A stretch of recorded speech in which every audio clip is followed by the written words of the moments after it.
চট্টগ্রাম বন্দরের প্রাণভোমরা এলসিটি এবং সিসিটি এর ব্যবস্থাপনায় বিদেশি অপারেটর যুক্ত হলে আধুনিক গ্যান্ট্রিক ক্রেন এবং প্রযুক্তির সর্বোচ্চ ব্যবহার নিশ্চিত হবে বলে আমরা বিশ্বাস করি এবং যা বৈশ্বিক বাণিজ্য বাংলাদেশকে এগিয়ে রাখতে অপরিহার্য।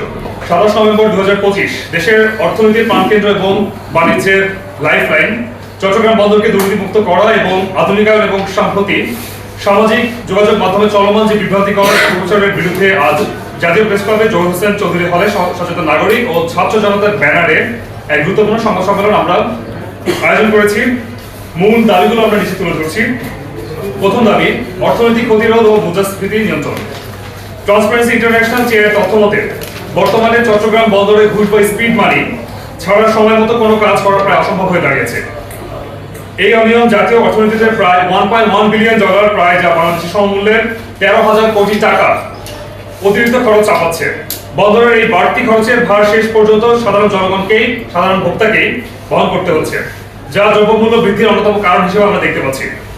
বিশ্ব ব্যাংকের মধ্যে দক্ষিণ এশিয়ার প্রধান বন্দরগুলোর মধ্যে একমাত্র চট্টগ্রামই কোনো আন্তর্জাতিক মানের বেসরকারি অপারেটর নাই, যা আমাদের পিছিয়ে পড়ার অন্যতম মূল কারণ।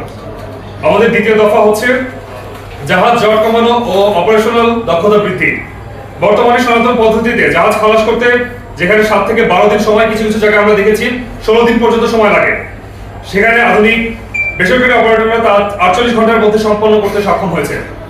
তারা আধুনিক ক্রেন, অটোমেশন এবং ডিজিটাল উইন্ডো বার্থিং সিস্টেম ব্যবহার করে জাহাজের অপেক্ষমান সময় বা টার্ন অ্যারাউন্ড টাইম নাটকীয়ভাবে কমিয়ে এনেছে, যা আমরা অন্যান্য স্থানগুলোতে, অন্যান্য বন্দরগুলোতে আমরা পরিলক্ষিত করেছি, এখন পর্যন্ত আমরা বাংলাদেশে আনতে পারি নাই। উদাহরণ হিসেবে তানজানিয়ার ডিপি ওয়ার্ল্ডের কথা উল্লেখ করা হচ্ছে, যেখানে আধুনিকায়নের ফলে জাহাজের অপেক্ষমান সময় ছিল 5 দিন পূর্ববর্তী সময়ে, বর্তমানে কমে তা 2 দিনে নেমে এসছে এবং কন্টেইনার থ্রুপুট 182% বৃদ্ধি পেয়েছে। চট্টগ্রামে 2007 সালে আংশিক সংস্কারের মাধ্যমে আমরা এই বিষয়টি দেখতে পেয়েছি, যেখানে জাহাজের টার্ন অ্যারাউন্ড টাইম 11 দিন থেকে 4 দিনে উন্নীত করতে সক্ষম হয়েছিলাম, যা প্রমাণ করে সঠিক ব্যবস্থাপনা এটি সম্ভব হয়েছে, অর্থাৎ আমাদের সংস্কার প্রক্রিয়াটি সম্পূর্ণরূপে সম্ভব এবং সম্ভাবনাযোগ্য। তৃতীয়ত, জিরো ইনভেস্টমেন্টের বিপুল বৈদেশিক বিনিয়োগ এবং অবকাঠামোগত উন্নয়ন। রাষ্ট্রীয় কোষাগারে কোনো অর্থ ব্যয় না করেই বন্দরের অবকাঠামোগত উন্নয়ন সম্ভব ছিল। বৈশ্বিক টার্মিনাল অপারেটররা সাধারণত বিল্ড অপারেটর ট্রান্সফার বা বিওটি মডেল কাজ করে থাকে, যেখানে তারা সরাসরি অবকাঠামোগত বিনিয়োগ করে থাকে। উদাহরণস্বরূপ, লালদিয়া কন্টেইনার টার্মিনালে এপিএম টার্মিনাল অর্থাৎ মার্স গ্রুপ যেটি দেখিয়েছে আগামী 3 বছরের জন্য প্রায় $550 মিলিয়ন বিনিয়োগের প্রস্তাব দিয়েছে, যেটি আমরা আশাবান এবং আমরা আমাদের জায়গা থেকে সম্পূর্ণ আশাবাদী হয়ে আমরা দেখতে পাচ্ছি। এর ফলে বন্দরের গভীরতা বৃদ্ধি করা সম্ভব, উচ্চ ক্ষমতার গ্যান্ট্রিক ক্রেন স্থাপন এবং স্বয়ংক্রিয় সিস্টেম চালু করা সম্ভব হবে, যা সরকারের একার পক্ষে করা অত্যন্ত কঠিন ছিল। সিন্ডিকেট ও দুর্নীতি নির্মূল। বর্তমান বন্দরে জাহাজ জট, কাস্টমস ও পণ্য খালাস কেন্দ্রিক যে অনৈতিক লেনদেনের শক্তিশালী সিন্ডিকেট গড়ে উঠেছে, এটি আসলে বর্তমান বলে ভুল হবে। বিগত 16 বছর বা তারও আগে থেকে এটি চলমান ছিল। সেখানে আন্তর্জাতিক অপারেটররা যদি দায়িত্ব গ্রহণ করে বা দায়িত্ব না নিলে তা ভেঙে পড়তে বাধ্য থাকবে, কারণ আন্তর্জাতিক অপারেটরদের কঠোর অডিট সিস্টেম ট্রেড ASYCUDA যেটি নামকরণ করা হয়েছে স্টাইল ডিজিটাল ট্র্যাকিং সিস্টেম মেনে চলতে বাধ্য হয়। এই অটোমেশন এবং স্বচ্ছ ব্যবস্থাপনার মাধ্যমে কেবলমাত্র এটি বন্ধ করা সম্ভব হবে। পঞ্চম, সার্বভৌমত্ব ও নিরাপত্তা অক্ষুণ্ণ রাখা। আমি সর্বশেষ অবস্থায় এটি বলতে চাই, সামাজিক যোগাযোগ মাধ্যমে যে বিষয়টি বারবার বলা হচ্ছে, আমরা নাকি আমাদের বন্দর বিক্রি করে দিচ্ছি।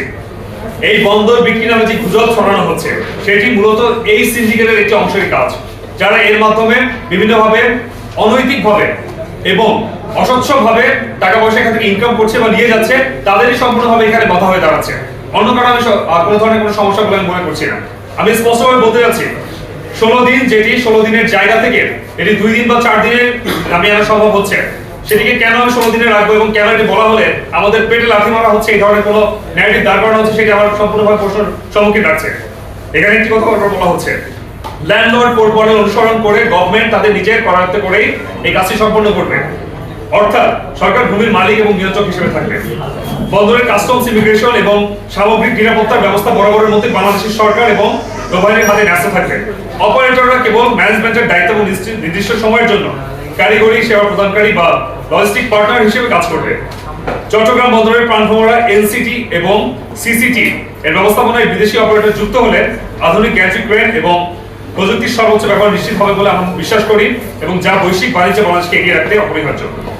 কর্মসংস্থান এবং শ্রমিক সুরক্ষার যে বিষয়টি ছিল, এখানে স্পষ্টভাবে বলা হচ্ছে যে আমাদের কর্মসংস্থান হয়তো কমে যাবে, যেটি সম্পূর্ণভাবে আমরা নাকচ করে দিচ্ছি। বিদেশি অপারেটর আসলে চাকরি যাবে, এই বিধি সরানো হচ্ছে মূলত সিন্ডিকেট স্বার্থ রক্ষার জন্য। বাস্তবে বিশ্বমানের অপারেটর আসলে বন্দরের কর্মক্ষমতা বাড়াবে, ফলে নতুন নতুন কর্মসংস্থান সৃষ্টি হবে। কর্মীদের উন্নত প্রশিক্ষণের মাধ্যমে দক্ষ করে গড়ে তোলা হবে এবং তারা আন্তর্জাতিক মানের বেতন ভাতা পাবে। এছাড়া লজিস্টিক খরচ কমলে দেশের গার্মেন্টস ও রপ্তানি বাণিজ্য আরো প্রতিযোগিতামূলক হবে, যা সামগ্রিক অর্থনীতিতে আমাদের ইতিবাচক প্রভাব ফেলবে।